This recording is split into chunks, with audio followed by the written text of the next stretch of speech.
Kelahiran pedang iblis bab 581 surga alami. Hari pertemuan semakin dekat dengan cepat. Nuh mulai terbang sendiri di sepanjang pantai barat beberapa minggu sebelum tanggal yang ditentukan. Dia diarahkan ke tanah setelah pegunungan yang dipenuhi oleh binatang ajaib tipe ular, yang pada dasarnya berada di bagian lain dari pantai. Aturan pertemuan pertukaran mengizinkan kehadiran pendamping selama mereka berhenti di wilayah sebelum lokasi yang ditentukan. Namun, domain Hive sudah relatif dekat dengan area itu, dan para kultivator heroik dari Kepulauan Korel terlalu sibuk dengan urusan mereka. Penatua Julia tidak bisa memberinya pendampingan.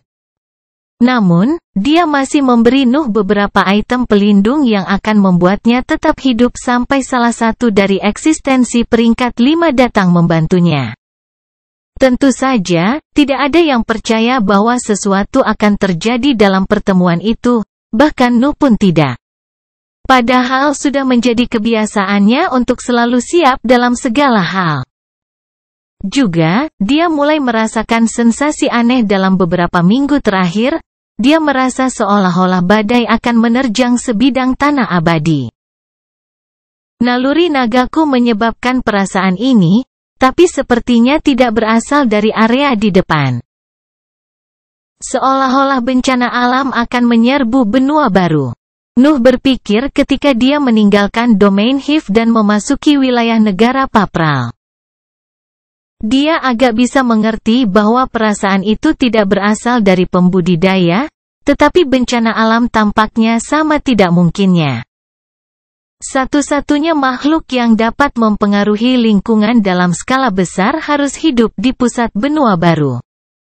Tetapi ada keberadaan peringkat 6 di sana. Nuh tidak bisa menghilangkan perasaan itu dari pikirannya. Juga, dia telah memperhatikan bagaimana binatang ajaib dan tumbuhan di bawahnya tampaknya berbagi sensasinya. Lumut kekuningan di bawahnya tampak lebih padat ke arah pantai dan lebih jarang di daerah yang lebih dalam. Bahkan danau yang dihuni oleh binatang ajaib tipe gurita yang sebelumnya dia lewati benar-benar gelap, artinya binatang ajaib yang tinggal di sana telah mengaktifkan tindakan pertahanan mereka. Yah, tidak banyak yang bisa kulakukan melawan sesuatu yang begitu kuat, aku hanya bisa menyerahkannya pada keberadaan peringkat 6. Pada akhirnya, Noah memutuskan untuk menekan perasaan itu. Tidak ada gunanya mengkhawatirkan sesuatu yang tidak bisa dia kendalikan dan dia tidak yakin akan terjadi, lebih baik fokus pada misi yang akan datang. Tidak adanya pendamping tidak mengganggu Nuh. Dia akan bertemu dengan talenta dari negara besar lainnya, yang berarti dia kemungkinan besar akan menjadi yang terkuat di antara mereka. Dia telah meninggalkan status kultivator heroik yang baru maju beberapa waktu lalu, dan tiannya sekarang jauh di dalam tahap gas dari barisan heroik. Hampir 4 tahun telah berlalu sejak dia melewati kesengsaraan surga, tetapi dia merasa seolah-olah dia masih agak jauh dari puncak panggung. Namun, dia tidak terlalu khawatir tentang itu. Pangkat heroik terlalu berbeda dari manusia, dia tidak bisa berharap mengalami terobosan setiap 3 atau 4 tahun. Namun, dia yakin bahwa dia tumbuh cukup cepat. Individualitasnya terus menguat. Dan dia menggunakan teknik kultivasi yang dia ciptakan sendiri. Secara teoritis, dia bahkan tidak perlu mengeksplorasi individualitasnya untuk meningkat karena teknik kultivasinya sudah mengungkapkan sebagian dari dirinya. Itulah salah satu keuntungan menciptakan teknik dan metode, dipastikan perjalanan Nuh menuju peringkat kelima hampir tanpa hambatan. Tentu saja, Noah tidak ingin hanya mengandalkan tekniknya dan ingin berkembang secepat yang dia bisa, itulah sebabnya dia sangat fokus pada individualitasnya di periode terakhir. Nuh akhirnya melintasi daerah dengan lumut kekuningan dan memasuki tanah yang dihuni oleh ular. Gunung-gunung di tempat itu menunjukkan tanda-tanda pertempuran. Nuh dapat membayangkan bahwa mereka telah dijelajahi secara menyeluruh setelah bentrokannya dengan penatua Ceril. Binatang ajaib di daerah itu berperilaku sama seperti yang sebelumnya dilihat oleh Nuh. Ular peringkat 4 tampaknya tidak mau tetap dekat dengan wilayah tengah benua dan mengumpulkan diri di sepanjang garis pantai. Penumpukan itu jelas menghasilkan pertempuran di antara banyak kelompok. Tetapi Nuh tidak tertarik dengan peristiwa itu dan terus terbang menuju wilayah berikutnya. Beberapa hari harus berlalu sebelum air terjun besar muncul di matanya. Air terjunnya sangat tinggi, berasal dari salah satu puncak gunung tertinggi di ujung kawasan dan mengalir di lingkungan berbatu di bawahnya. Air-air terjun bersinar, menerangi tanah di sisi lain puncak gunung dan menciptakan sungai kecil yang memenuhi daerah itu dengan kehidupan. Air tampaknya memiliki kemampuan yang aneh, ia mengeluarkan aroma yang bahkan dapat menenangkan pikiran Nuh. Selain itu, pepohonan dengan tajuk yang lebat tumbuh dari medan berbatu dan memberi lingkungan banyak nuansa hijau. Aku yakin banyak yang akan memperlakukan tempat ini sebagai surga alam. Nuh mau tidak mau memiliki pikiran itu ketika keseluruhan wilayah baru itu muncul dalam pandangannya. Namun, dia segera terpaksa mengalihkan pandangannya dari itu karena dia merasakan kehadiran samar yang mendekatinya dari kejauhan. Pangeran Iblis Sarang memang luar biasa. Bahkan tuanku berjuang untuk memperhatikanku sejak aku memasuki barisan heroik. Sebuah suara wanita bergema di daerah itu, dan Nuh menoleh untuk melihat wanita yang datang untuk menerimanya. Rambut coklat, mata hijau bersinar, alis tipis, hidung kecil, dan senyum cerah muncul dalam penglihatan Noah. Wanita itu memiliki pinggang yang ramping, dada yang cukup besar, dan mengenakan jubah putih mewah yang menyempurnakan keseluruhan tubuhnya yang harmonis.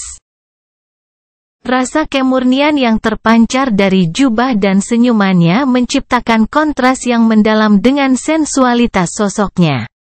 Nuh yakin bahwa dia belum pernah melihat wanita yang lebih cantik darinya.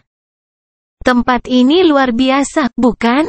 Air terjun membawa kehidupan ke bebatuan keras yang membuat medan dan kedamaian bagi binatang ajaib yang menghuninya. Bangsaku melakukan yang terbaik untuk tidak mencemari lingkungan. Wanita itu terus berbicara, tetapi Nuh tidak mengalihkan pandangannya darinya. Dia tidak terpesona oleh kecantikannya. Sebaliknya, dia tertarik pada aura yang dipancarkannya.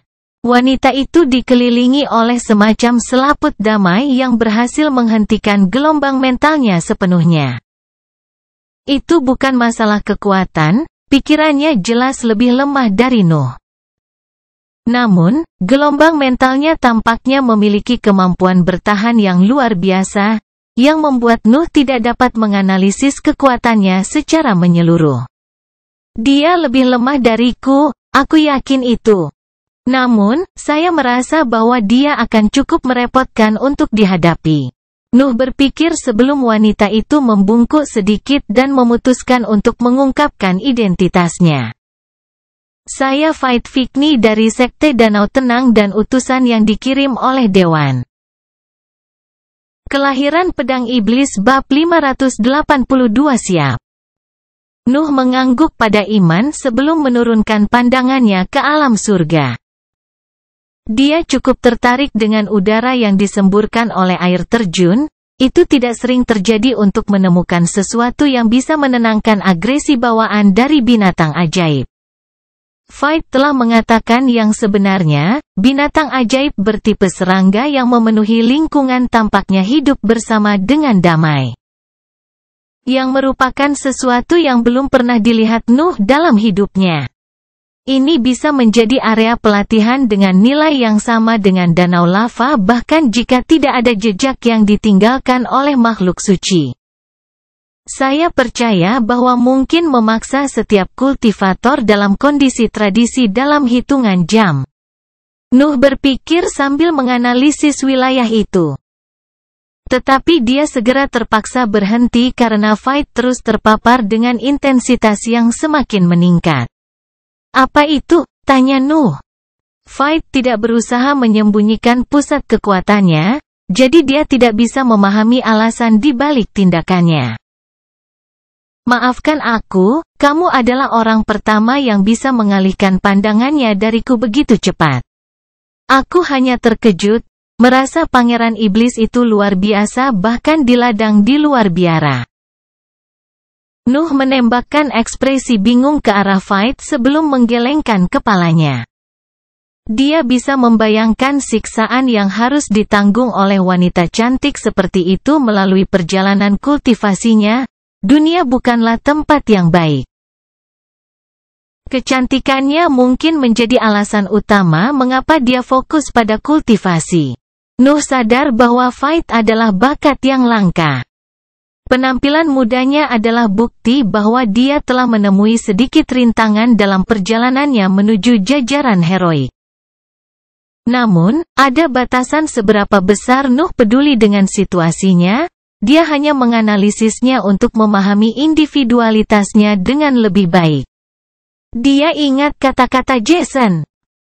Dia tahu bahwa para pembudidaya pada pertemuan itu mungkin akan menjadi seseorang yang penting di masa depan, karena itulah dia menggunakan kesempatan itu untuk belajar tentang mereka. Tidak tahu apakah mereka akan menjadi musuhnya di masa depan. Tetapi tidak ada salahnya bersiap untuk kemungkinan itu. Iman, jangan pedulikan Kasim, pria manapun yang tidak bisa menghargai kecantikanmu seharusnya tidak layak untuk pikiranmu. Suara jantan bergema di daerah itu. Nuh menoleh untuk melihat sosok besar yang muncul di kejauhan. Pria yang berbicara itu sangat kekar dan tingginya lebih dari 2 meter. Dia mengenakan jubah merah tanpa lengan yang memperlihatkan rambut hitam tebal di lengannya. Rambut hitam panjang dan sulit diatur berkibar tertiup angin saat dia mendekati Veit, dan bekas janggut yang tumbuh memenuhi dagunya. Apakah dia baru saja bercukur untuk membuat Veit terkesan? Mau tak mau Noah berpikir begitu saat melihat pria kekar itu mencium tangan Veit sebagai bentuk sapaan. Apakah dia mengganggumu dengan cara apapun? Kamu tahu suara-suara tentang dia tidak disebut iblis hanya karena gelarnya. Pria itu bertanya pada Veit sambil memasang ekspresi khawatir, dia tampak sangat khawatir dengan kesehatannya. Andrew, kamu bisa membatalkan tindakanmu. Aku sudah mengatakan bahwa aku tidak akan menerima pria yang hanya bisa memikirkan perang. Veit menarik tangannya, dan sedikit rasa dingin mulai memenuhi sosoknya. Noah menatap peristiwa itu dengan penuh minat, sepertinya aura damai Veit langsung memadat menjadi sesuatu yang kokoh. Aku juga banyak memikirkanmu, Andrew mengeluh, tetapi Veit hanya menghela napas dan menjauhkan diri darinya. Saya minta maaf atas kata-kata kasarnya. Dia adalah Andrew, juga disebut Eager Titan, dan dia adalah utusan dari Kekaisaran Sandal. Veit mengungkapkan identitas pria itu kepada Nuh, tetapi Nuh hanya mengangguk dan terus menganalisis lingkungan di bawahnya. Andrew tampak jauh lebih lemah daripada Veit. Nuh merasa bahwa dia benar-benar dapat mengalahkannya jika pertempuran akan terjadi. Andrew, bagaimanapun, tidak menyukai kebaikan Veit terhadap Nuh dan mulai memancarkan niat bertarung yang kuat saat dia menatapnya. Tidak seorang pun boleh menantang naga kecuali dia yakin bisa mengalahkannya. Nuh berpikir sambil menoleh untuk membalas tatapan Andrew. Utusan dari kekaisaran jelas menantangnya, dan dia bahkan tidak cenderung untuk mengabaikannya. Bukan hanya pertemuan itu masalah kemuliaan dan kebanggaan, tetapi Nuh tidak bisa membiarkan siapapun menantangnya secara blak-blakan dan mengabaikannya. Andrew sedikit terkejut melihat orang yang sama yang mengabaikan kecantikan Veit langsung bereaksi terhadap tantangannya. Namun, dia adalah Titan Kekaisaran yang bersemangat, dia tidak bisa menunjukkan kelemahan apapun terhadap perwakilan negara sekecil itu. Keduanya terus menatap satu sama lain, dan suasana di antara mereka menjadi tegang. Kemudian, Nuh memecah kesunyian dengan beberapa kata. Aku siap ketika kamu siap. Baik Andrew maupun Veit dapat melihat keyakinan murni yang terpancar dari sosok Nuh saat dia berbicara. Nuh pada dasarnya meminta Andrew untuk menyerang lebih dulu, dan dia melakukannya tanpa sedikit pun rasa khawatir. Andrew merasa seolah-olah dia hanyalah seekor semut di mata Nuh. Kamu pikir, hanya karena kamu telah mengalahkan pamanmu yang tidak berguna, kamu tahu kekuatan spesialis jarak dekat? Aura Andrew melonjak saat dia menyuarakan kata-kata itu. Ototnya menonjol, dan rambutnya berkibar saat energi mental dan nafas keluar dari tubuhnya. Veit, apakah kamu menentang pertempuran ini? Andrew bertanya tanpa mengalihkan pandangannya dari Nuh. Veit menghela napas sebelum menjawab. Lakukan sesukamu, tapi aku akan membunuh kalian berdua jika merusak keharmonisan tempat ini. Veit tidak memancarkan niat bertarung apapun, tetapi kata-katanya mengandung tekanan yang mengerikan, jelas bahwa wilayah itu lebih penting daripada tamunya di benaknya. Kemudian, tepat ketika Andrew hendak menyerang Noah, sosok keempat muncul di area tersebut. Noah dan Veit menoleh ke arah kehadiran baru, dan Andrew menyebarkan auranya ketika dia melihat tindakan mereka berdua. Seorang wanita muda dengan rambut perak liar muncul di pandangan mereka. Tombak emas berisi prasasti oranye ada di tangannya, dan matanya memancarkan cahaya oranye terang. Warna matanya telah berubah. Noah tidak bisa tidak memperhatikan perbedaan itu, dan June memiliki pemikiran yang sama tentang murid-muridnya. June benar-benar mengabaikan dua utusan lainnya ketika dia menyadari bahwa Noah ada di sana, dan Noah merasa sulit untuk mengalihkan pandangannya juga. Lebih dari 20 tahun telah berlalu sejak pembicaraan terakhir mereka, tetapi aspek mereka hampir tidak berubah. Namun, mereka berdua dapat melihat perbedaan kecil dan kecil yang muncul dalam beberapa dekade itu. Kelahiran Pedang Iblis bab 583 adegan. Bekas luka di lengannya telah menghilang, dan dia tampak tidak bergerak sebelumnya. Rambutnya masih sama. Dia sedikit lebih tinggi, dan dia tidak selembut sebelumnya. Meski auranya berbeda, namun tatapannya tetap memancarkan rasa dingin yang sama. Tapi ada apa dengan rambut? Apakah dia selalu suka lama?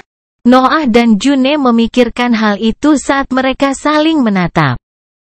20 tahun telah berlalu, tetapi mereka masih bisa melihat gadis pembohong dan anak laki-laki yang menyendiri di balik status mereka yang kuat. June mencoba yang terbaik untuk menjaga wajah tanpa ekspresi, tetapi Noah memperhatikan sedikit getaran di kelopak matanya. Juga, dia merasakan bahwa tatapan mata mereka yang lama menarik perhatian dua pembudidaya lain di daerah itu. Dia mungkin menjadi musuh sekarang. Saya tidak tahu bagaimana keluarga Elbas memperlakukannya karena bertentangan dengan saya. Jadi sebaiknya saya menghindari mengungkapkan apapun. Saya kira saya ingin mengejar ketinggalan. Nuh mengalihkan pandangannya dan berbalik ketika dia memikirkan itu. Kata-kata terakhirnya untuk bulan Juni telah menjadi ancaman, dan dia telah berada di bawah kekuasaan royal selama 20 tahun. Dia tidak tahu bagaimana perasaannya tentang dia atau apa yang telah dilakukan Royals dan keluarganya di tahun-tahun itu. Dia bahkan tidak tahu bagaimana menggambarkan hubungan mereka dengan keluarga Elbaz, keluarga kerajaan, bahkan mungkin percaya bahwa dia adalah musuh terburuknya. Persahabatan dan cinta adalah masalah yang kompleks. Melawan, berkelahi dan membunuh cukup mudah. Nuh berpikir ketika pandangannya kembali pada Andrew. Dia agak kesal melihat tindakannya sekali lagi dibatasi oleh kekuatan politik di belakang para utusan. Dia tidak bisa jujur U200-Bu200B dengan seorang teman lama karena dia tidak tahu batasan apa yang dikenakan padanya. Dia bahkan tidak bisa bertanya apakah dia masih terancam sebagai teman karena dia akan mengambil alih kepura-puraannya di negara Utra. Kekesalan itu adalah sesuatu yang Nuh menjadi akrab dengannya, pengingat bahwa dia tidak bisa mengabaikan aturan yang tidak dia pedulikan membuatnya kesal tanpa akhir. Beruntung baginya, dia sudah menemukan seseorang yang bisa membantunya melampiaskan perasaan itu. Andrew dapat dengan jelas memahami bahwa Noah ingin kembali ke situasi sebelumnya, dan dia tidak ragu untuk melepaskan auranya lagi. Dia melindungiku.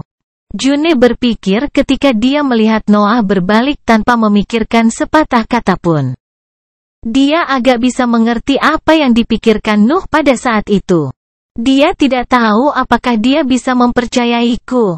Tapi dia tetap memilih pendekatan yang tidak akan membuatku bermasalah. Kesadaran itu juga membuatnya kesal. Tetapi sebagian dari dirinya merasa senang bahwa Noah tidak berubah menjadi seseorang yang tidak dapat dia kenali. Kalau begitu terserah aku, June berpikir sebelum terbang menuju Noah.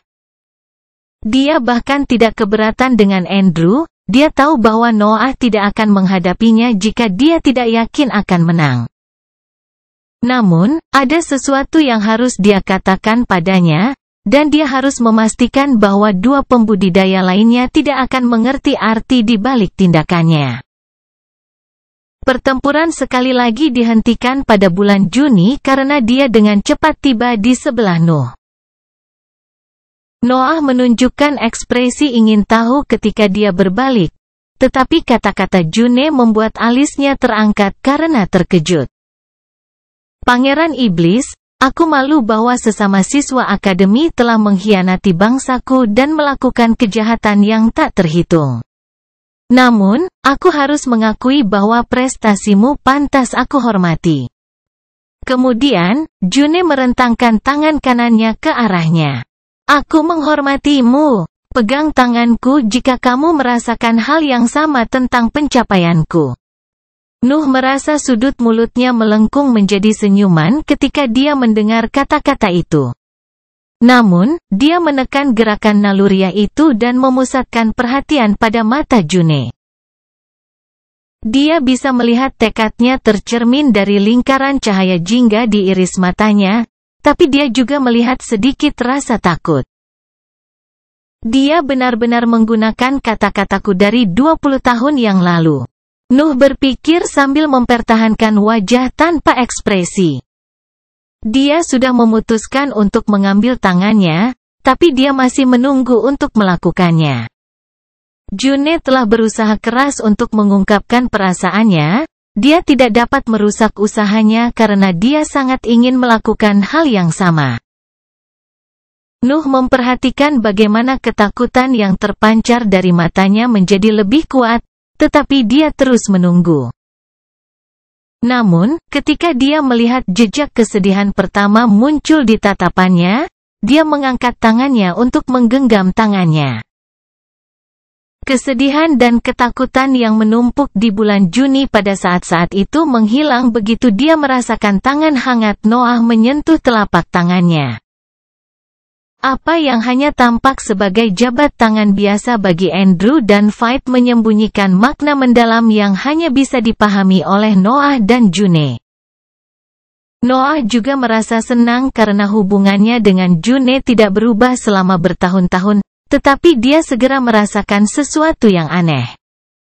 Tubuh June memancarkan aroma aneh yang melahirkan gelombang kemarahan primordial di dalam tubuhnya, seolah-olah dia secara naluriah membenci aroma itu.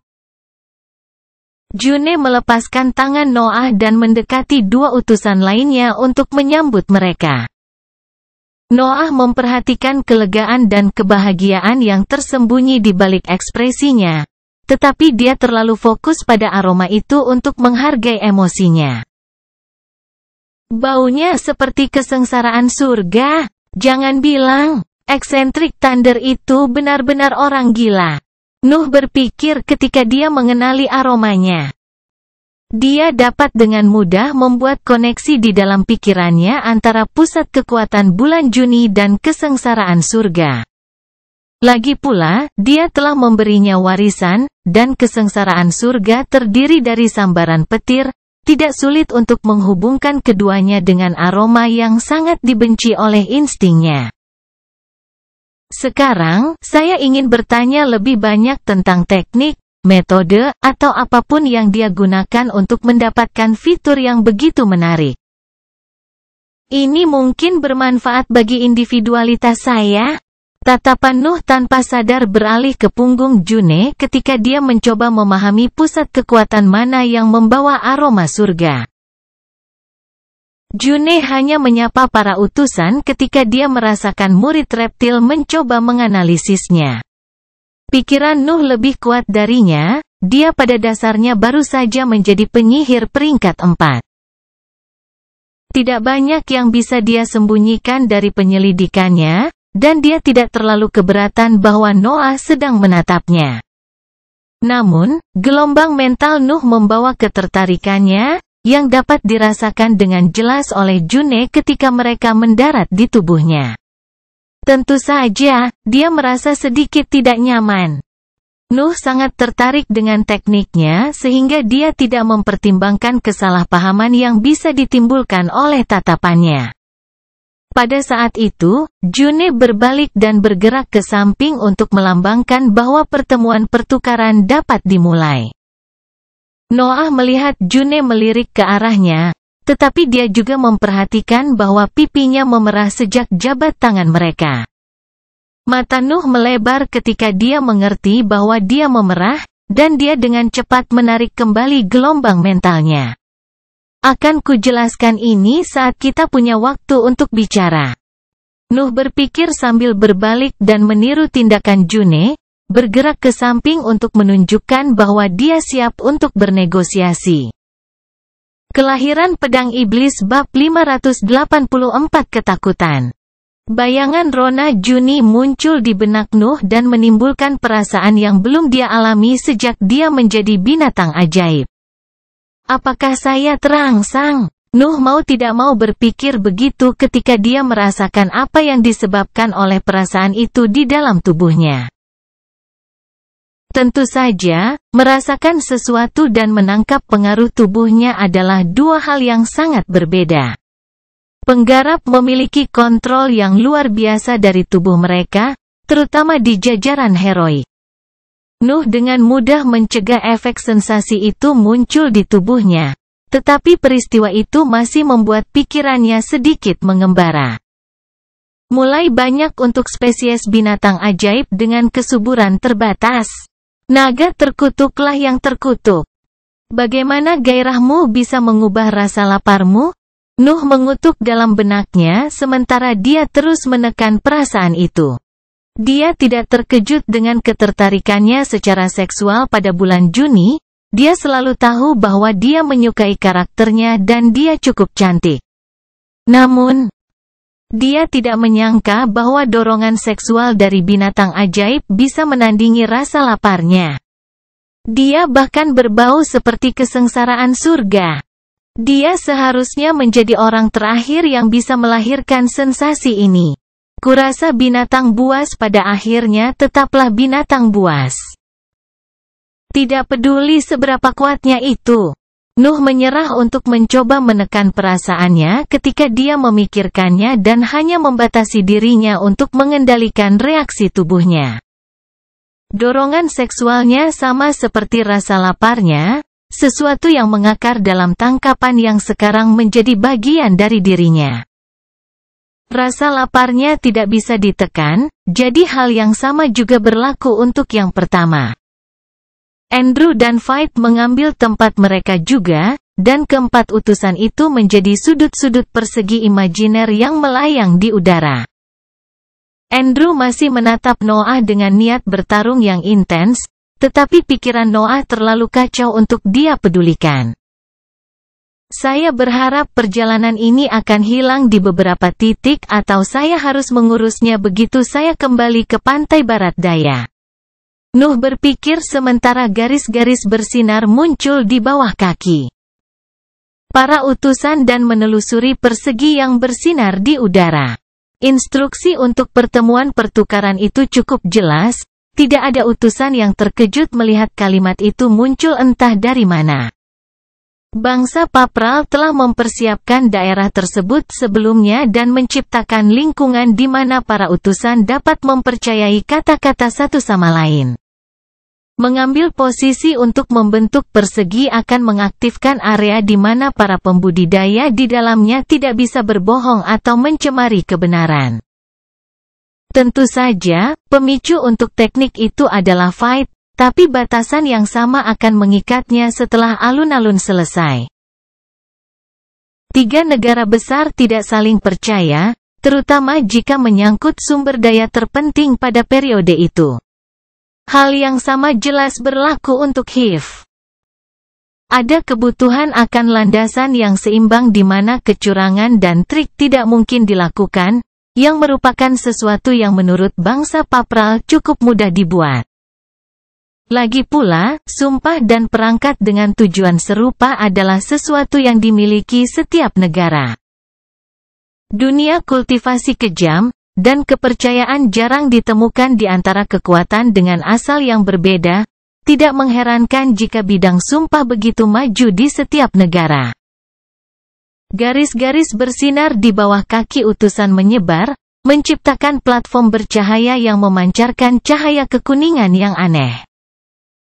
Nuh merasa pikirannya dipengaruhi oleh cahaya itu, tetapi dia tidak terlalu mempermasalahkannya.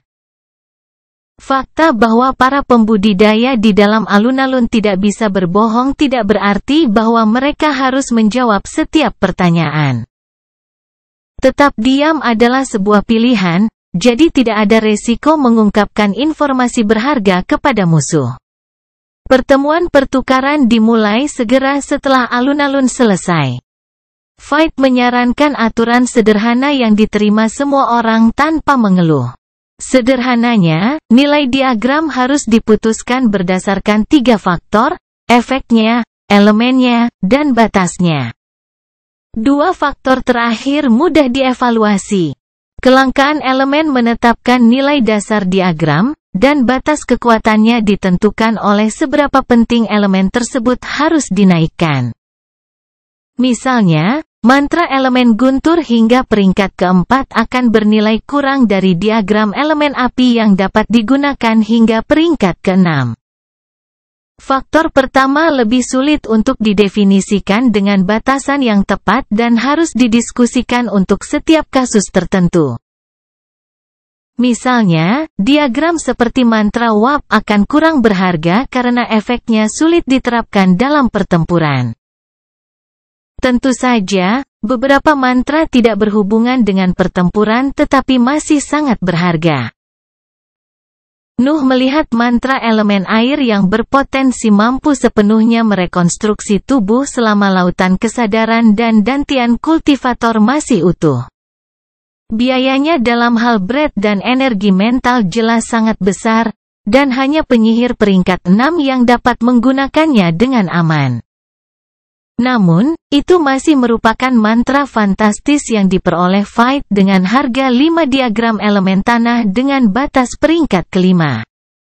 Nuh fokus untuk mendapatkan diagram elemen yang diminta Penatua Julia. Minat utama HIV adalah mantra elemen api, diikuti oleh air dan angin. Tidak perlu dikatakan bahwa Nuh telah memberitahu Penatua Julia tentang niatnya untuk mendapatkan diagram elemen kegelapan sebanyak yang dia bisa. Penatua Julia tidak menentangnya, tetapi Noah segera mengetahui bahwa dia pasti akan kecewa karena tidak ada diagram elemen kegelapan yang disebutkan selama pertemuan tersebut. Ini terlalu kebetulan, dan beberapa dari mereka berdagang mantra elemen cahaya. Mereka melakukan ini dengan sengaja. Nuh langsung curiga, tapi tidak banyak yang bisa dia lakukan. Satu-satunya metode yang harus dilakukan negara lain untuk memperlambat peningkatannya adalah dengan menyimpan sumber daya yang dapat membantunya untuk diri mereka sendiri. Nuh tidak bisa memaksa negara-negara itu untuk menjualnya. Kurangnya mantra elemen kegelapan tidak terlalu mengganggunya. Dia mendekati langkah selanjutnya dalam perjalanan kultivasinya. Dia tahu bahwa dia akan membuat diagramnya sendiri dengan waktu yang cukup. Yang mengganggunya adalah kebutuhan terus-menerus untuk menekan gairahnya. Noah berusaha untuk tidak melihat June selama pertemuan, tetapi mata mereka pasti akan bertemu saat mereka berdagang. Setiap kali itu terjadi, Nuh harus memaksakan kontrolnya pada tubuhnya lagi. Itu cukup mudah bagi Nuh. Tetapi itu juga selalu mengingatkan perasaan itu. Namun, pada suatu saat, drive itu tiba-tiba menghilang. Getaran halus mengalir melalui medan di bawah mereka, dan binatang ajaib yang menghuni daerah itu berhenti bergerak. Para utusan tidak merasakan getaran itu, tetapi Nuh merasakan sensasi yang sama dari binatang ajaib di bawah. Dia secara naluriah berbalik untuk melihat ke tengah benua baru, tetapi dia hanya bisa melihat awal dari rantai gunung di kejauhan. Namun, sensasi lain menggantikan gairahnya, sesuatu yang bahkan melampaui rasa laparnya. Dia merasa takut. Kelahiran pedang iblis bab 585 menangis. Dunia melambat di mata Nuh. Makhluk hidup di daerah itu tampak menahan nafas, dan tingkah lakunya tidak terbatas pada binatang ajaib. Bahkan tanaman ajaib di sana berhenti menyerap nutrisi, dan udara tampak membeku seolah menunggu bencana terungkap. Tentu saja, dunia tampak sangat normal bagi para utusan lainnya. Hanya Nuh yang bisa merasakan sensasinya karena berasal dari diambilnya yang diwariskan oleh spesies naga terkutuk. Tingkah lakunya yang aneh dengan cepat diperhatikan oleh 3 pembudidaya heroik lainnya yang mulai menatap ke arah yang sama. Namun, mereka hanya bisa melihat awal dari rantai gunung yang membentang menuju pusat benua. Mereka tidak dapat merasakan sesuatu yang luar biasa bahkan dengan peringkat 4 kesadaran masyarakat mereka. Namun, June dapat mengidentifikasi ekspresi Noah. Dia telah melihat melakukan sesuatu yang serupa ketika mereka menjelajahi lapisan ke-7 warisan kerajaan, tepat sebelum serangan elang awan peringkat 4 dari langit. Naluri mempertahankan hidupnya muncul, dan kesadarannya mencapai puncaknya, tetapi dia masih belum bisa merasakan apapun dari arah itu. Seiring berjalannya waktu dan tidak ada yang terjadi, dia mulai berpikir bahwa dia telah salah mengisyaratkan isyarat Nuh. "Apa yang kamu lihat, Pangeran?" Andrew sambil menambahkan nada tanya mengejek saat mengartikan kata pangeran. Dia merasa lucu bahwa setan yang telah melarikan diri dari negara Utra hanya akan terganggu selama pertemuan yang begitu penting. Di sisi lain, Nuh hampir tidak menyadari bahwa Titan bersemangat telah berbicara dengannya. Ketakutan menyebar ke seluruh tubuhnya, dia merasa bahwa sensasi yang menemaninya dalam beberapa minggu terakhir menjadi lebih intens setiap detiknya. Kemudian, ketika intensitas sensasi itu mencapai puncaknya, dia mengerti apa yang akan terjadi.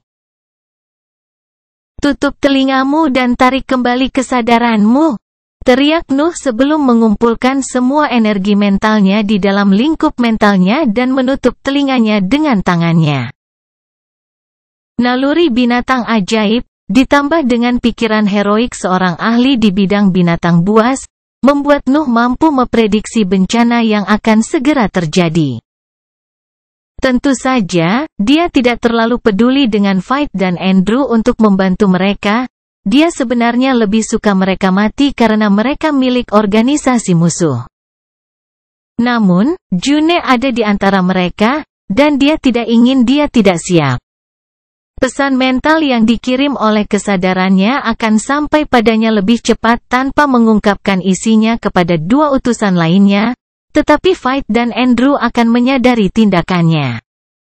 Nuh tidak dapat mengevaluasi kekuatan di balik bencana yang akan segera terjadi.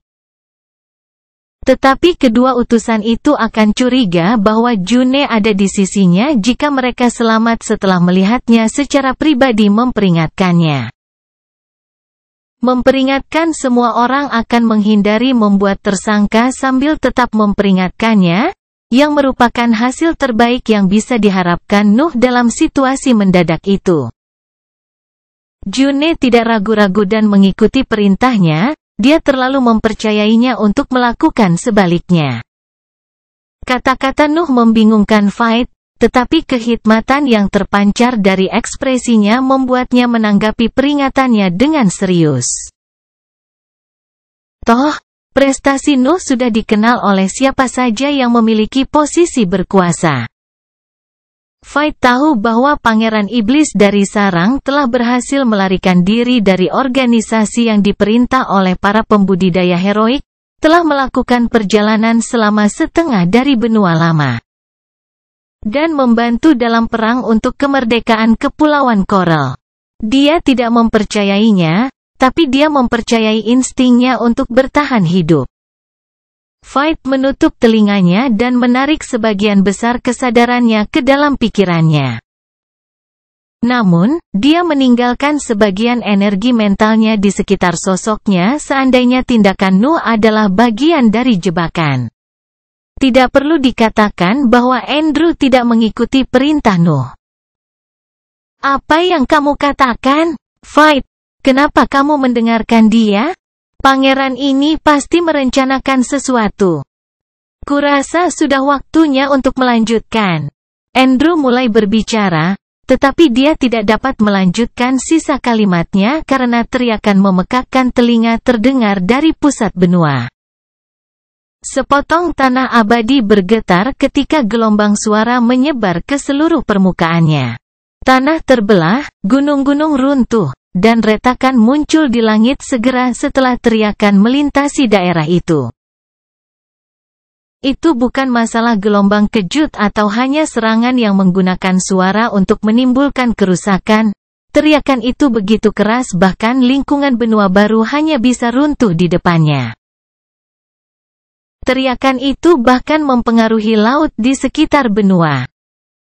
Pecahan es raksasa memisahkan diri dari tanah di bawah benua biru, bahkan mantra yang menghentikan jatuhnya wilayah itu dari langit mengalami beberapa kerusakan dalam situasi itu. Nuh tidak bisa bergerak atau memeriksa sekelilingnya. Udara di sekelilingnya tampak kaku, seolah-olah menjadi padat di bawah tekanan yang mengiringi teriakan itu. Lingkup mentalnya bergetar tanpa akhir, tetapi seluruh kesadarannya bekerja untuk menjaganya tetap utuh.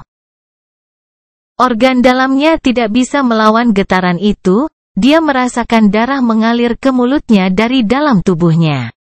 Namun, dia tidak berani meludahkannya. Dia menyegel semua lubangnya dengan cara terbaik yang dia bisa, dia bahkan menutup matanya untuk melindunginya. Namun, cedera tidak bisa dihindari dalam situasi itu. Dia merasakan cairan hangat menyebar di telapak tangannya, yang membuatnya mengerti bahwa gendang telinganya telah runtuh karena getaran itu. Dia merasakan air mata mengalir di matanya, hanya untuk segera menyadari bahwa air mata itu bukan garis darah.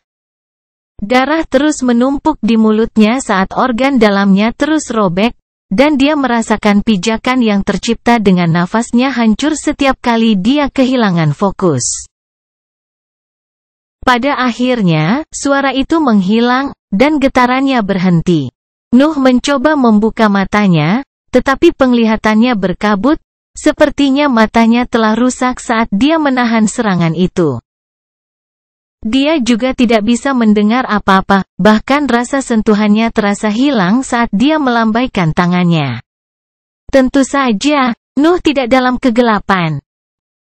Kesadarannya meninggalkan lingkup mentalnya segera setelah dindingnya stabil dan menganalisis situasi di sekitarnya.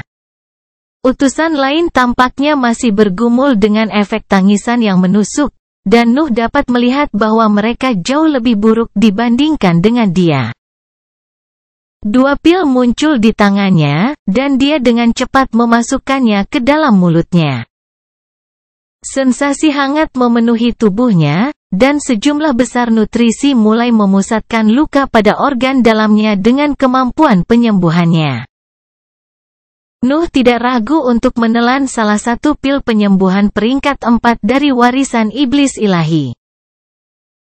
Dan salah satu binatang ajaib peringkat 4 terkompresi di tingkat atas yang dikirim keluarga Udyeh pada periode terakhir. Sedikit demi sedikit, penglihatan dan pendengarannya kembali, yang membuat Nuh dapat menganalisis kehancuran yang dibawa oleh tangisan itu ke bagian tanah abadi. Kelahiran Pedang Iblis bab 586 krisis.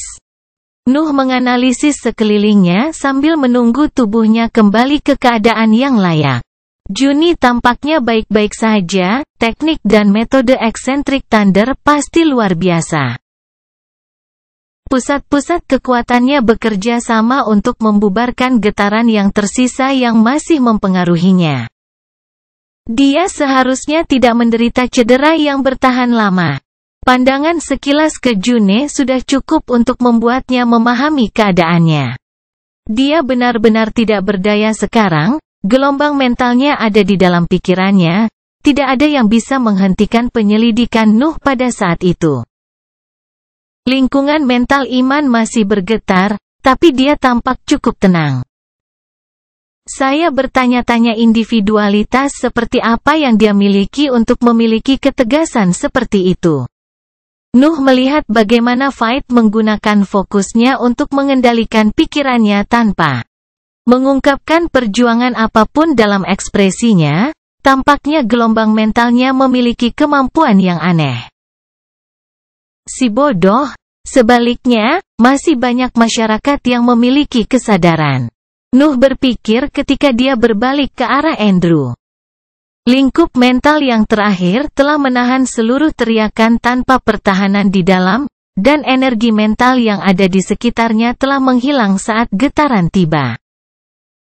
Nuh dapat melihat bahwa retakan telah muncul di dinding bola Andrew, pikirannya dapat tetap utuh hanya berkat selaput pelindung yang membuatnya ketika serangan itu sampai padanya. Tentu saja, Nuh bahkan tidak perlu menganalisis tubuh mereka untuk memahami keadaan mereka. Nuh adalah bibrida, tetapi dia telah menderita banyak luka ketika getaran itu tetap menyelimuti dirinya. Meskipun utusan itu hanya manusia, banyak dari tulang mereka telah retak, dan beberapa organ dalam diri mereka benar-benar berhenti berfungsi. Darah keluar dari setiap bagian kulit mereka, jubah mereka benar-benar basah kuyup dalam beberapa detik. Saya bisa dengan mudah membunuh mereka berdua sekarang. Namun, krisis ini baru saja dimulai. Pikiran Nuh bekerja dengan kecepatan penuh saat dia menganalisis situasinya. Dia mengambil petunjuk dari semua yang dia bisa lihat atau rasakan dan dengan cepat membandingkannya dengan pengetahuannya yang luas tentang bidang binatang buas. Dia bisa memprediksi datangnya teriakan memekakkan telinga sebagian besar karena instingnya, tapi dia tidak tahu apa yang akan mengikuti peristiwa itu tanpa situasinya terlebih dahulu. Surga alam di bawahnya sebagian besar sudah hancur berantakan. Danau-danau kecil telah menghilang sejak ngarai yang dalam muncul setelah gempa bumi, dan binatang ajaib yang selamat telah pergi dengan tergesa-gesa menuju daerah-daerah di atas laut. Air terjun itu masih berdiri, tetapi gunung di belakangnya telah melihat banyak batu jatuh dari permukaannya. Teriakan yang mampu mencapai pantai barat dan mungkin seluruh benua baru. Kekuatan yang dapat mempengaruhi medan kokoh ini pada jarak sedemikian, keberadaan peringkat 6 menjelajahi daerah pusat, sepotong tanah abadi jatuh ke tanah fana. Data di dalam pikiran Nuh tampaknya mengarah pada deduksi sederhana, binatang ajaib peringkat 7. Tidak, aku akan mati dalam kasus itu. Nuh dengan cepat membuang hipotesis itu. Dia telah melihat kekuatan dewa, penguasa kekaisaran sandal telah mampu menghentikan meteorit yang mungkin akan membunuh sebagian besar makhluk hidup di tanah fana.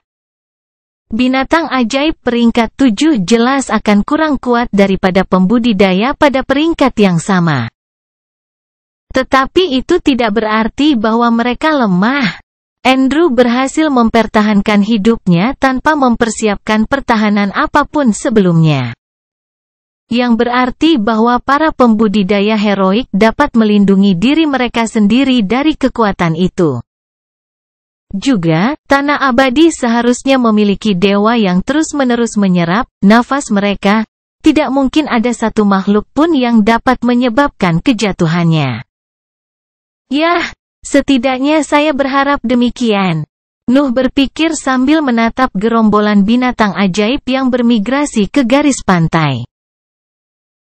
Raungan dan tangisan bergema di mana-mana di benua. Binatang ajaib di setiap wilayah tidak ragu untuk melarikan diri dari daerah pusat segera setelah getaran berhenti. Makhluk-makhluk itu meninggalkan kawanannya untuk menjauhkan diri dari asal teriakan yang memekakkan telinga. Mereka bahkan tidak bertarung ketika mereka berpapasan satu sama lain. Seluruh fauna di wilayah tengah bermigrasi ke arah pantai dan menimbulkan kekacauan di sepanjang jalurnya. Nuh tetap di udara, dan pandangannya mengarah ke awal rantai gunung setelah dia mengerti apa yang terjadi di sekitarnya. Namun, penyebab di balik kejadian itu masih belum jelas. Dia tidak percaya diri untuk mengevaluasi kejadian yang begitu jauh dari pangkatnya. Apa yang terjadi? Suara Fight bergema di daerah itu. Dia akhirnya berhasil menstabilkan kondisinya, dan dia langsung menanyakan pertanyaan itu setelah menelan beberapa pil. June membuka matanya beberapa detik kemudian dan melakukan hal yang sama. Kulit mereka tampak sedikit membaik setelah obat itu mulai bekerja. Tentu saja, tubuh mereka jauh dari baik. Mereka hanya bisa melihat dan mendengar berkat kesadaran mereka. Nuh tidak menjawab. Dia tidak tahu apa-apa seperti mereka dalam situasi itu. Dia hanya menunggu untuk melihat kejadian apa lagi yang akan mengikuti tangisan itu. Tidak ada gunanya melarikan diri. Getaran akan mencapainya bahkan jika dia terbang di atas laut. Juga, dia sekarang tahu entitas serangan itu. Dia hanya bisa menggunakan salah satu tindakan pertahanan yang paling cocok yang diberikan Penatua Julia sebelum pertemuan. Andrew masih melakukan yang terbaik untuk mengendalikan kerusakan di pusat kekuasaannya, tetapi Nuh tidak mempedulikannya. Dia memilih untuk tidak membunuhnya hanya karena dia tidak tahu apa yang akan terjadi mulai sekarang. Ada kemungkinan dia bisa menggunakan hidup Andrew untuk keuntungannya. Nuh tidak salah mengharapkan beberapa konsekuensi, tetapi apa yang terjadi selanjutnya membuat ketakutan yang hilang setelah tangisan itu muncul kembali. Ribuan sosok naik dengan kecepatan tinggi di udara, membawa awan debu dan medan di jalan mereka. Mereka memiliki sepasang sayap berbulu besar yang terpasang di punggung mereka dan tubuh humanoid kerangka.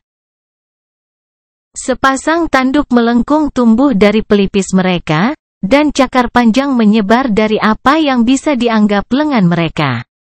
Namun, yang membuat Nuh sangat ketakutan adalah makhluk-makhluk itu bisa terbang. Benua baru relatif aman karena tidak adanya binatang ajaib terbang. Tetapi penampilan binatang humanoid itu benar-benar mengubah situasi. Parahnya lagi, banyak dari mereka yang berada di peringkat kelima, sebagian kecil di peringkat keenam, dan sisanya di peringkat keempat. Binatang bersayap melepaskan tangisan yang menggema keras yang sebelumnya memenuhi benua. Makhluk-makhluk di bawahnya berhenti mengaum ketika mereka mendengar tangisan itu, sepertinya mereka takut akan kehadiran baru yang memenuhi langit di atas sebidang tanah abadi. Pada saat itulah Nuh memahami arti raungan mereka dan mengulanginya dengan kata-kata manusia di dalam pikirannya. Kumpulkan makanan. Kelahiran pedang iblis bab 587 air. Sayap berbulu hitam, tubuh kerangka abu-abu, dan tanduk melengkung. Aku tidak mengenalinya. Nuh mencoba menghubungkan identitas makhluk-makhluk itu dengan bestiari di dalam pikirannya, tetapi dia tidak dapat menemukan yang cocok. Fauna dan flora tanah abadi sangat berbeda dari yang fana, tidak mengherankan jika Nuh tidak dapat mengenali binatang ajaib itu. Mereka pasti tidak aktif jauh di bawah tanah. Elemen tanah, saya tidak yakin. Namun, sudah pasti bahwa mereka adalah kumpulan makhluk yang telah melepaskan teriakan sebelumnya. Pikiran Nuh bekerja dengan kecepatan penuh untuk mencari jalan keluar dari situasi itu. Pahami ancamannya, pelajari lingkungannya, dan pilih jalur teraman. Nuh menjalani proses tersebut dalam sekejap. Dia bahkan telah mengaktifkan teknik deduksi ilahi untuk meningkatkan kecepatan berpikirnya. Dia tidak menahan apapun di depan ancaman semacam itu. Pemimpin gerombolan harus berada di puncak peringkat ke-6 atau bahkan setengah langkah di dalam peringkat dewa.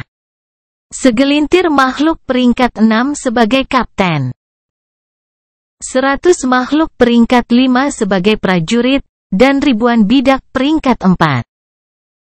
Kita mungkin terpaksa meninggalkan tempat ini. Lebar dan kekuatan gerombolan binatang bersayap bisa menandingi salah satu dari 3 negara besar, bahkan bisa dianggap lebih unggul.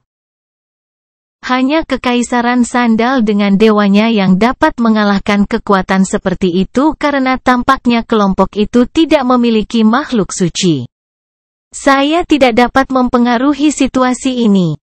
Saya hanya dapat mencoba bertahan sampai saya mencapai Penatua Julia dan Penatua Austin. Nuh segera menyadari bahwa gerombolan binatang bersayap terlalu banyak dan kuat. Dia hanya bisa melarikan diri. Tatapannya beralih ke utusan lain, dan beberapa rasa dingin memenuhi mata reptilnya sementara pikirannya membuat rencana tentang mereka. Andrew tidak bisa kabur sendiri, dia bisa menjadi umpan yang bagus. Ini adalah wilayah negara kepausan, jadi Fight harus mengetahui rute pelarian menuju area aman. June dapat menggunakan statusnya untuk mencari perlindungan di bawah dewan, tetapi situasiku sedikit berbeda. Nuh mengutuk dalam benaknya ketika dia memahami pilihannya. Dia hanya akan mengikuti Fight menuju salah satu area aman di negara kepausan jika dia adalah seorang utusan biasa dan meninggalkan pasukan di belakangnya untuk memberi penghargaan kepada dewan. Namun, dia adalah pangeran iblis dari sarang, bakat baru yang paling menjanjikan dari tanah fana.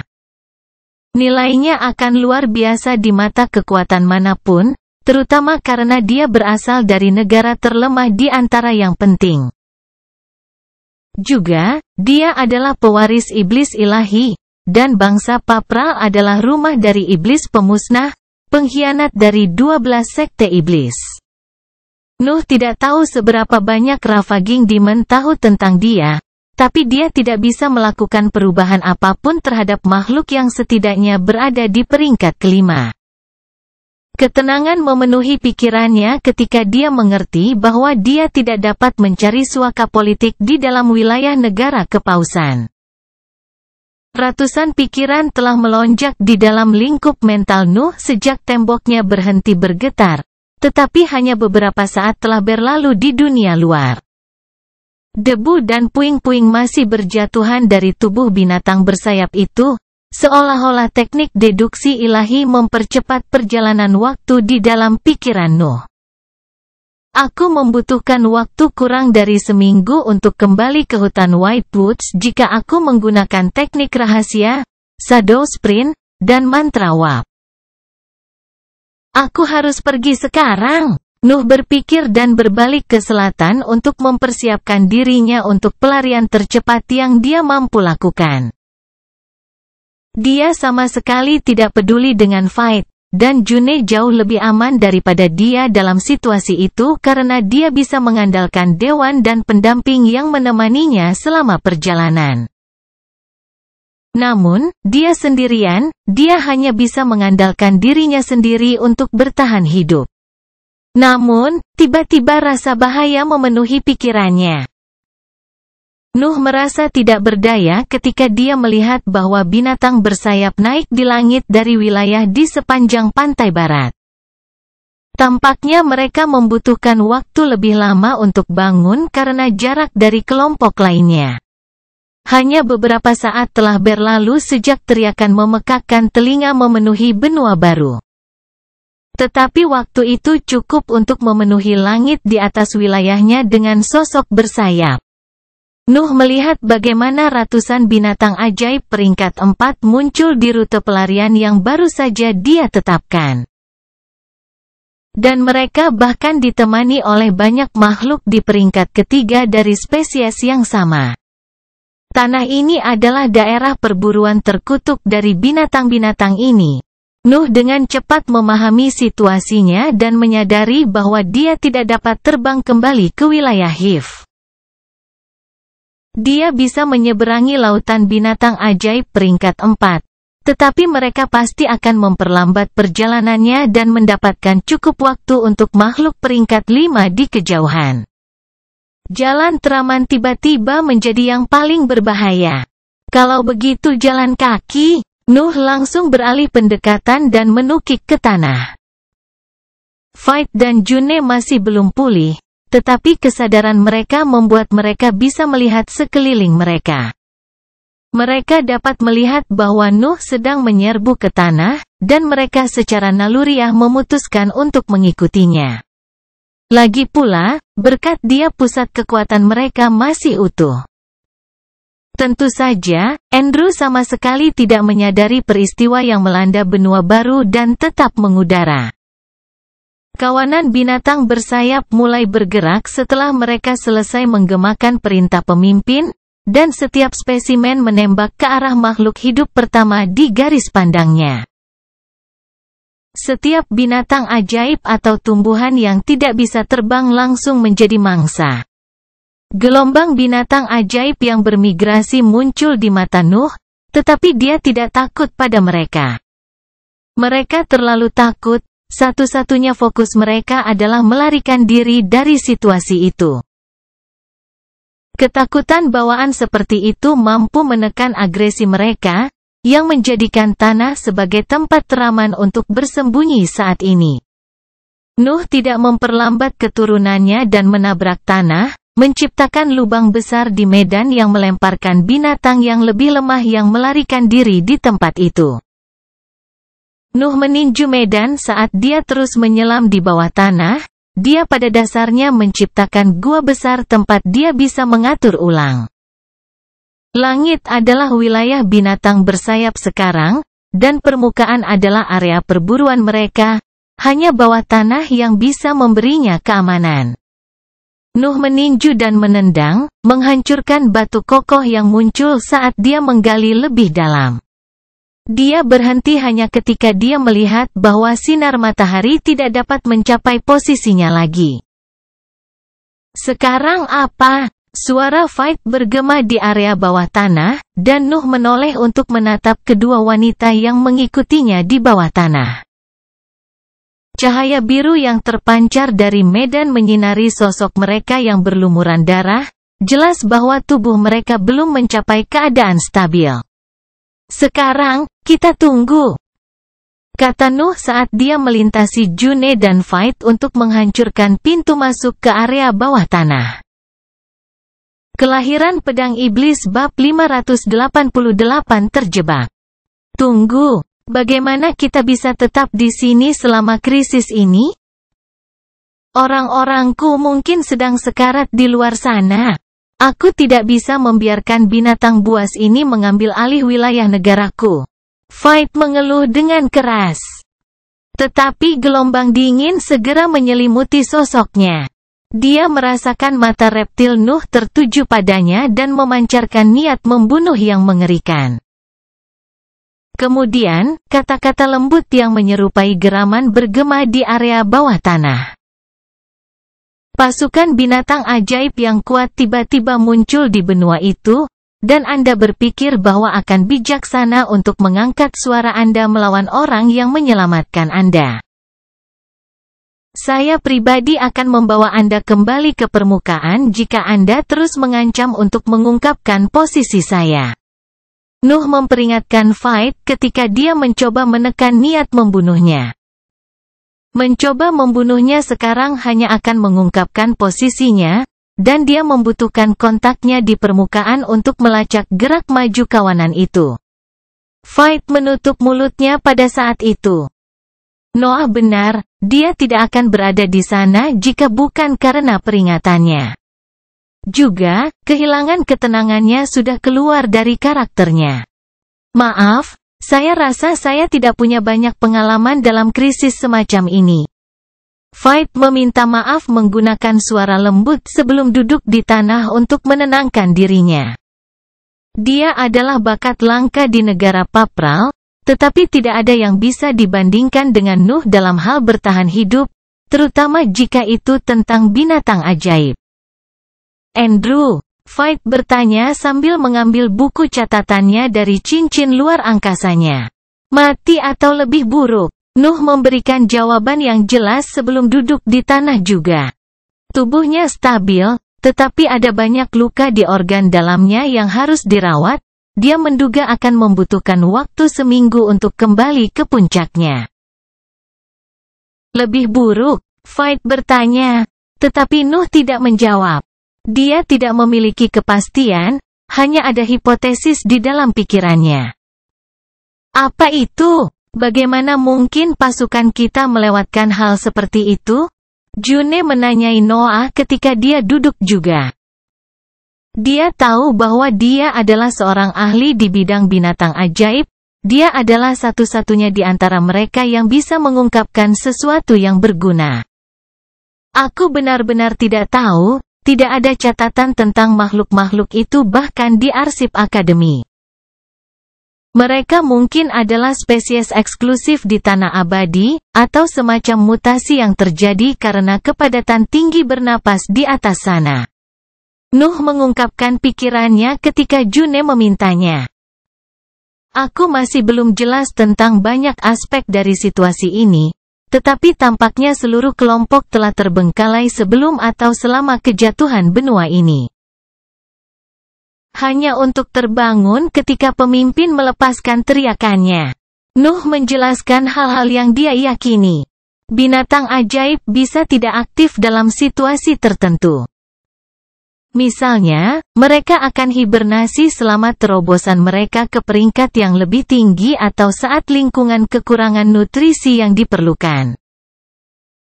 Tentu saja, tindakan itu tidak sepenuhnya aman, ada risiko makhluk yang tidak aktif tidak akan bangun lagi karena nutrisi di dalam tubuhnya dikonsumsi selama tidurnya.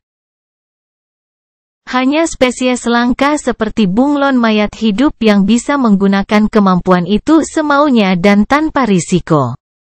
Namun, itulah satu-satunya cara mereka untuk bertahan hidup. Apa rencananya? June bertanya tanpa repot-repot menyembunyikan kepercayaannya terhadap Noah. Fight memperhatikan interaksi itu, sepertinya mereka hampir terbiasa bekerja sama. Namun, dia juga tahu bahwa mereka pernah menjadi murid akademi selama periode yang sama. Dia tidak pernah mempelajari secara spesifik di balik hubungan mereka, tetapi dia dapat dengan mudah menebak bahwa mereka bukanlah teman sekelas biasa. Tunggu, untuk saat ini. Kemunculan gerombolan itu akan mengubah rantai makanan, dan aku bisa memprediksi perilakunya hanya ketika fauna mencapai semacam stabilitas. Sementara itu, kita harus mengandalkan pengawalanmu dan pasukan Fight untuk mendapatkan laporan tentang situasi di permukaan. Nuh menghela nafas ketika dia selesai menjelaskan. Ada batasan berapa banyak yang bisa dia lakukan bahkan dengan instingnya dan dengan teknik deduksi ilahi. Fauna di permukaan sekarang kacau balau, tidak mungkin diprediksi. Namun, dia yakin bahwa monster terkuat akan menjaga area tengah setelah situasi stabil. Artinya hanya monster peringkat 4 yang akan berpatroli di garis pantai. Aku setuju untuk membantu kalian berdua, tapi kalian harus berhenti menyembunyikan sesuatu. Apa maksudmu dengan lebih buruk? Fight bertanya sambil melambaikan buku catatannya. Kedinginan muncul sekali lagi di mata Nuh, tetapi dia memaksa dirinya untuk menekan perasaan itu. Saya membutuhkan mata negara kepausan di permukaan. Pikiran itu membuatnya mendesah dalam hati, tetapi mengungkapkan hipotesisnya tidak terlalu mengganggu. Binatang ajaib yang baru saja keluar dari keadaan tidak aktif akan membutuhkan sejumlah besar makanan untuk memulihkan tubuhnya, dan pembudidaya lebih bergizi ketika mereka masih hidup. Saya yakin Anda bisa mengerti kemana arahnya. Alis Fight terangkat saat mendengar jawaban Noah. Gerakan itu menyebabkan rasa sakitnya karena matanya masih belum pulih, tetapi kesadaran itu membuatnya benar-benar mengabaikan sensasi itu. Ada kemungkinan besar Andrew telah ditangkap dan dibawa ke tengah benua hidup-hidup. Lagi pula, para kultivator menyimpan sebagian besar nafas mereka di dalam dantian mereka. Tubuh mereka hampir tidak berharga bagi binatang ajaib. Ini hanya masalah seberapa pintar binatang buas ini dan kemampuan apa yang mereka miliki. Nuh menyimpan pemikiran itu untuknya. Dia tahu bahwa pemimpin kelompok itu relatif pintar, memaksa makhluk peringkat 6 untuk mengumpulkan makanan yang tidak bisa mereka makan bukanlah masalah kecil. Fight terdiam beberapa saat, tetapi ia segera memutuskan untuk mempertahankan sisi kesepakatannya. Dia mengirim pesan mental ke kekuatan di belakangnya, dan bahkan June melakukan hal yang sama. Sebaliknya, Nuh hanya menunggu Hiv mengirim laporan. Ada sekitar 20 pembudidaya heroik dari Kepulauan Coral di benua baru, dan mereka semua mungkin sibuk menangani krisis. Dia yakin mereka akan memberitahu dia begitu mereka berhasil mundur ke posisi yang aman. Fight dan June tidak beruntung, tidak ada pesan mereka yang dijawab, yang membuat mereka sama sekali tidak tahu apa-apa tentang situasi di permukaan. Namun, tidak banyak yang bisa mereka lakukan, mereka hanya bisa menunggu jawaban mereka sebelum memutuskan langkah selanjutnya. Berjam-jam berlalu dalam kesunyian area bawah tanah, dengan teriakan sesekali bergema dari medan di atas mereka. Noah melihat bagaimana tubuh June perlahan pulih, dia tampak hampir bisa membuka matanya setelah istirahat itu. Fight mau tidak mau terus mengambil beberapa petunjuk tentang hubungan mereka. Dia tidak tahu apakah itu cara Noah menjawab June atau hanya cara dia memandangnya, tetapi dia tampaknya tidak memperlakukannya sebagai penjahat bangsanya. Pada akhirnya, Fight memutuskan untuk memecah kesunyian dan langsung bertanya karena dia menyadari bahwa mereka mungkin akan terjebak di area itu untuk sementara waktu. Katakan, apakah kamu memiliki perasaan padanya sebelum Nuh ternyata seorang penjahat? Kelahiran Pedang Iblis bab 589 Individualitas. Kata-kata lembut Fight mengalir melalui area bawah tanah. June mempertahankan wajah tanpa ekspresi sementara Noah mengabaikan pertanyaan itu. Dia tahu bahwa mudah untuk menutupi ekspresi dan isyarat selama pertemuan formal. Tetap saja, apapun bisa mengungkapkan kebenaran di balik hubungannya dengan June dalam situasi yang relatif aman itu. Dia tahu itu karena dia menghabiskan sebagian besar hidupnya bersembunyi dan berpura-pura. Vance adalah siswa terkuat di akademi, dan aku hanyalah rekan tandingnya. Noah Balvan, sebaliknya, adalah seorang pengkhianat dan penjahat. Aku tidak punya apa-apa selain niat bertarung untuknya. June menjawab tanpa menaruh emosi dalam kata-katanya. Dia tidak benar-benar berbohong. Hubungannya dengan Noah mulai berkembang melalui kohabitasi mereka, tetapi dia pergi sebelum itu bisa menjadi sesuatu yang lebih dari sekedar persahabatan. Nuh telah memberinya masa depan dan kenangan indah yang menemaninya selama bertahun-tahun, tetapi mereka bahkan tidak pernah menyebut diri mereka sebagai teman. Dia adalah saingan yang luar biasa yang suatu hari akan saya lewati. Kata June, dan kejujuran di balik kata-katanya bisa dirasakan dengan jelas oleh dua utusan lain di sebelahnya. Veit merentangkan kakinya dan membaringkan punggungnya di dataran biru ketika dia mendengar jawaban itu. Pikirannya tampak mengembara sejenak, seolah-olah dia sedang memilih pertanyaan berikutnya. Anda tahu, saya telah menghabiskan seluruh hidup saya dikelilingi oleh para kultivator tua yang hanya berfokus pada pusat kekuatan saya dan laki-laki yang hanya bisa melihat kecantikan saya. Satu pihak mengklaim bahwa perasaan adalah penghalang dalam perjalanan kultivasi saya, sementara pihak lain mengatakan bahwa hidup mereka tidak berharga tanpa cintaku. Kurasa aku cukup tertarik dengan topik itu, tapi mungkin aku bertanya pada orang yang salah. Veit meringkas hidupnya sambil memalingkan wajahnya ke arah Nuh. Makna di balik kata-katanya jelas, dia berpikir bahwa Nuhlah yang memiliki perasaan terhadap June. Kau menyadari bahwa kalian berdua masih hidup hanya karena kau bisa memberiku informasi yang berguna untuk pelarianku? Benua ini benar-benar kacau, tidak ada yang akan menyalahkanku atas kematianmu. Nuh memberikan jawaban dingin sambil terus fokus pada tubuhnya. Ya, tapi kamu tidak bisa terus meninju tanah sampai jalur di atas bersih, dan kamu tidak bisa melawanku karena alasan yang sama. Juga, utusan June mungkin sudah mati, kamu perlu dewan untuk kembali ke sarang. Veit menjawab sambil melambaikan buku catatannya. Senyum licik ada di wajahnya, dia tahu bahwa dia adalah orang yang paling berharga di antara ketiganya. Kecantikan tidak berguna jika Anda tidak memiliki kekuatan. Mengapa saya peduli dengan wajah cantik? Nuh menghela nafas sebelum menyuarakan kata-kata itu.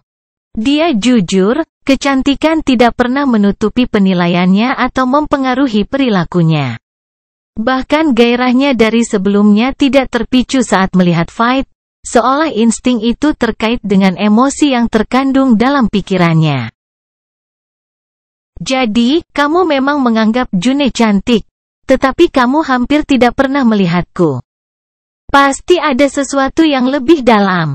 Veit terus berbicara sambil menjaga senyum liciknya di wajahnya. Mengapa kamu melakukan ini? Sekawanan binatang ajaib yang kuat baru saja menginvasi benua, tetapi kamu tampaknya lebih tertarik untuk mengganggu kami. June menyuarakan kata-kata itu, dia jelas kesal dengan situasi itu. Dia hampir tidak bisa mengungkapkan posisinya kepada Noah hanya untuk terjebak dengan seorang wanita yang terus bertanya tentang hubungan mereka. Mungkin, yang paling menggangguku adalah aku bahkan tidak tahu bagaimana menggambarkannya. June berpikir ketika keheningan menyelimuti area bawah tanah. Baik dia dan Nuh berusia sekitar 40 tahun, tetapi mereka sudah saling kenal kurang dari 3 tahun dan tinggal bersama bahkan kurang. Dia telah menghabiskan 20 tahun berjuang dan berlatih, dikelilingi oleh orang-orang yang tidak dia percayai dan tidak dia pedulikan. Sebaliknya, Nuh telah melakukan perjalanan jauh dan luas dan mengklaim posisi kekuasaan yang akan dia hindari saat itu. Mungkin, fakta bahwa dia berhenti bersembunyi bukanlah satu-satunya hal yang mengubah dirinya. June tidak bisa membantu tetapi mencapai titik itu dalam pikirannya. Saya perlu tahu apakah perlu merasakan perasaan, saya tidak bisa mengungkapkan kedamaian dan ketenangan jika saya tidak mengerti tentang hal itu. Saya membutuhkannya untuk kepribadian saya. Veit menjelaskan alasan di balik ketertarikannya, dan keheningan kembali terjadi di dalam ruangan bawah tanah itu. Individualitas masing-masing pembudidaya sangat penting untuk berkultivasi melalui barisan heroik, dan itu bukan hanya masalah mempelajari kedalaman kepribadian mereka. Individualitas seorang kultivator pada akhirnya akan menjadi hukum pribadi di jajaran dewa, yang berarti bahwa setiap orang perlu mengungkapkannya selain memahaminya. Pemahaman parsial jelas akan mengarah pada ekspresi parsial. Veit hanya menyadari bahwa pola pikirnya kekurangan sesuatu dan berupaya mengisi celah itu. Para pembudidaya tua yang melatihnya tidak dapat membantu dalam hal itu, dan para pengikutnya kebanyakan tertarik pada aspeknya. Namun, June dan Noah berasal dari negara yang berbeda, mereka tidak memiliki kewajiban apapun terhadapnya. Juga, mereka tampaknya berbagi sesuatu yang lebih mendalam daripada persaingan sederhana. Yang membuatnya menggunakan kesempatan itu untuk belajar lebih banyak tentang dunia yang tidak dapat dia jelajahi di bawah pengawasan dewan. Bakat terbaik dari bangsa Papral kurang pengalaman dalam interaksi manusia normal. Yah, saya tidak bisa mengatakan bahwa saya berbeda. Kurasa kita masih berkembang, kita baru saja memulai perjalanan kita melalui jajaran heroik. Nuh berpikir ketika dia mendengar penjelasannya. Semua utusan berada di tahap gas dari peringkat keempat. Mereka bisa disebut sebagai talenta terbaik di negaranya, tetapi mereka juga adalah kultivator yang baru mulai mengeksplorasi kepribadian mereka. Jalan mereka tidak ditentukan karena mereka baru saja mengambil beberapa langkah di atasnya. Bahkan Nuh pun tidak dapat mengklaim mengetahui kemana pencerahannya akan membawanya. Akademi kerajaan adalah tempat yang dipenuhi para bangsawan dan segala jenis bakat, tapi kurasa kau sudah tahu itu. June memecah kesunyian dan menarik perhatian Veit. Saya tahu bahwa saya harus menutupi kekurangan sumber daya dengan kerja keras saya saat mendaftar. Jadi, saya terus berjuang dan berlatih. Pada saat itulah saya bertemu dengannya. June tidak menoleh ke arah Noah, tetapi jelas bahwa dia sedang membicarakannya. Orang ini jarang berbicara, dan Anda akan selalu menemukannya di suatu sudut, berfokus pada pusat kekuatannya. Fokusnya pada kultivasinya hanya dapat dicap sebagai kecanduan. Kenangan hidupnya di dalam akademi muncul di benak Noah saat June terus berbicara. Kau tahu, aku sangat mengaguminya. Dia adalah yang terbaik dari yang terbaik tanpa dukungan siapapun, kekuatannya hanya datang dari dirinya sendiri. Jelas dia menyembunyikan sesuatu, tapi saat itu aku tidak peduli, aku hanya ingin menjadi seperti dia. Senyum jujur muncul di wajah June ketika dia mencapai titik itu dalam ceritanya. Kelahiran Pedang Iblis bab 590 Sandera. Namun, dia pergi, dan kebenaran di balik identitasnya tersebar ke seluruh benua lama. Orang yang sangat kukagumi ternyata adalah penjahat yang hanya memedulikan kekuasaan dan siap untuk meninggalkan segalanya. Senyum June menghilang ketika dia mengucapkan kata-kata itu. Noah tidak mengungkapkan ekspresi apapun dan June menundukkan kepalanya dalam keheningan yang mengikutinya. hanya Fight yang terus mengalihkan pandangannya di antara mereka berdua. June tampaknya telah mengungkapkan perasaannya yang sebenarnya, tetapi akhir pidatonya agak terburu-buru. Namun, ada batasan berapa banyak petunjuk yang bisa diambil Fight. Bagaimanapun, kata-kata June mendekati kebenaran, kebohongannya tersembunyi di bawah perasaan yang sebenarnya dia rasakan. Apakah dia mengatakan yang sebenarnya? Apakah Anda hanyalah seorang pecandu yang siap mengorbankan apa saja hanya untuk meningkatkan? Tanya Fight saat menyadari bahwa June tidak akan bicara lagi. Suhu di dalam area bawah tanah sepertinya turun ketika Nuh membuka mulutnya untuk berbicara. Ya, saya melahap apa yang saya butuhkan dan menghancurkan apa yang menentang saya. Semua yang saya lakukan adalah untuk keuntungan saya. Jawaban Nuh membuat ekspresi Fight menjadi dingin. Harus kukatakan, aku mengharapkan lebih dari pangeran iblis yang terkenal itu. Fight menggelengkan kepalanya setelah dia mengucapkan kata-kata itu. Jelas bahwa dia tidak bisa belajar apapun dari mereka, terutama setelah Nuh mengaku persis seperti yang dikatakan laporan. Nuh tidak keberatan dengan komentarnya, bagaimanapun juga dia adalah tipe orang seperti itu. Dia tahu bahwa dia perlahan menerima hal-hal lain di dalam pikirannya, tetapi proses itu masih berlangsung. Cara dia melihatnya, memedulikan sesuatu tidak ada gunanya jika dia tidak memiliki kekuatan untuk menahannya. Tidak ada yang berbicara setelah pertukaran kata terakhir itu, ketiga utusan itu hanya fokus pada pusat kekuatan mereka. Sedikit demi sedikit, June dan Fight berhasil membuka mata mereka, namun urat darah masih menempel di organ tersebut. Teriakan memekakkan telinga telah sangat menyakiti mereka, bahkan organ dalam Nuh membutuhkan waktu untuk pulih. Menit menjadi jam, dan jam akhirnya menjadi hari. 3 pembudidaya yang bersembunyi di bawah tanah fokus pada pemulihan mereka dan jarang berbicara.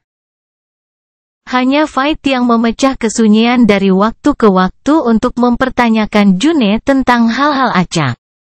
Keluarga seperti apa yang Anda miliki? Apakah Anda akan memiliki anak di masa depan?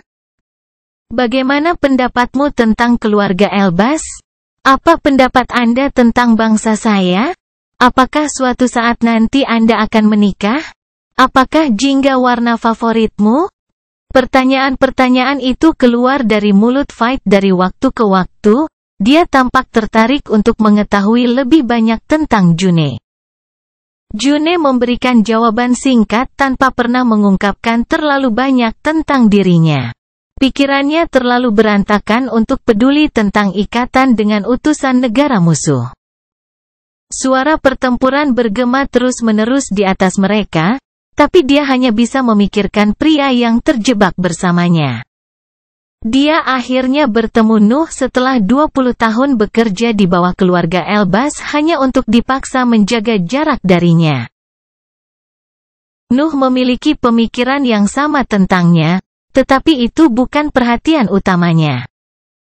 Instingnya berteriak tanpa akhir karena medan perang di atasnya, dan mereka belum menerima berita apapun dari 4 kekuatan di benua baru. Mungkin, kemunculan paket yang tiba-tiba telah menonaktifkan komunikasi antara buku catatan yang tertulis untuk sementara. Nuh tidak bisa membantu tetapi mencapai kesimpulan itu. Peningkatan tiba-tiba pada nafas yang terpancar di permukaan dapat memengaruhi pesan mental yang dikirim oleh benda-benda yang tertulis itu. Lagi pula, dia telah melihat penatua Julia memblokir satu pesan mental. Kemungkinan binatang bersayap itu dapat melakukan hal serupa karena ada keberadaan peringkat 6 di antara mereka. Namun, pada hari ke-6 mereka bersembunyi, sebuah ledakan keras terdengar tepat di atas mereka. Langit-langit ruang bawah tanah mulai runtuh saat gempa mengguncang fondasinya. Rongga mulai muncul di langit-langit dan sinar matahari menyinari area tersebut. Nuh memegang pedangnya, dan dua utusan lainnya melakukan hal yang sama. Mereka siap bertarung untuk hidup mereka. Namun, sosok manusia menjadi terlihat saat rongga membesar membentuk celah besar yang menghubungkan area bawah tanah ke permukaan. Penatua Clara, Fight berseru ketika dia mengenali salah satu sosok di permukaan dan melesat ke udara untuk menemui yang lebih tua. Mata Nuh menajam ketika melihat warna keemasan keluarga Elbas pada jubah beberapa tokoh tersebut.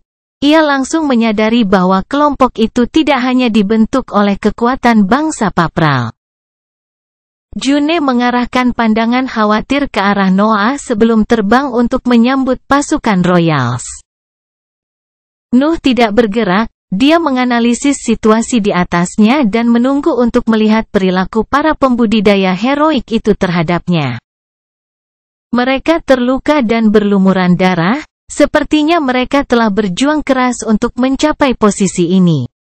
Nuh berpikir ketika pandangannya menyapu sosok-sosok itu. Di mana Titan bersemangat? Apa yang terjadi? Suara nyaring segera bergema di antara kelompok di permukaan.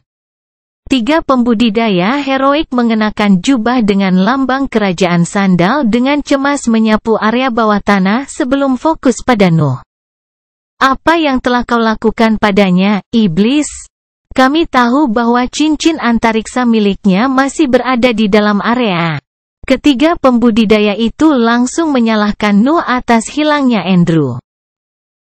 Grup ini harus dibentuk oleh pengawalan para utusan.